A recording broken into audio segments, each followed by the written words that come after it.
This is Dr. Barbara Durham, and today I'd like to review all the fancy digital terms in digital dentistry and what they really mean.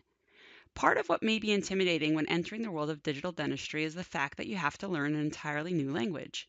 But much like how words like mesial, furcation, or occlusion were soon adopted into your vocabulary when in dental school, after watching this video, you should be more familiar with the digital dental terms needed for you to be up to speed. So let's get started. When it comes to intraoral scanning, specifically with trios, there are some key terms that you need to know. These include surface scan. This describes how an optical impression will only capture the surface detail of the object being scanned.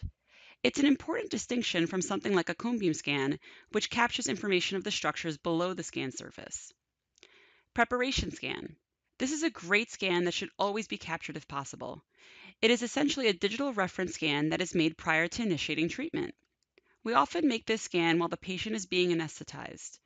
This reference scan is very useful as it can serve as a guide for designing final restorations or can be used to help record the jaw relationship prior to tooth preparation. Preparation scan. This is the main digital intraoral scan that is made when making a digital impression. It can be used for analysis, diagnosis, or for design purposes. Opposing antagonist scan. This refers to the scan made of the counter arch that will be mounted to the preparation scan using bite scans. Which brings us to bite scan. This reference to the inner occlusal registration made by the digital intraoral scanner.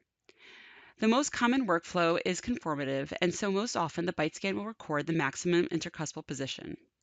Depending on if you're making a quadrant or full arch impression, you have the option to make one or two bite scans.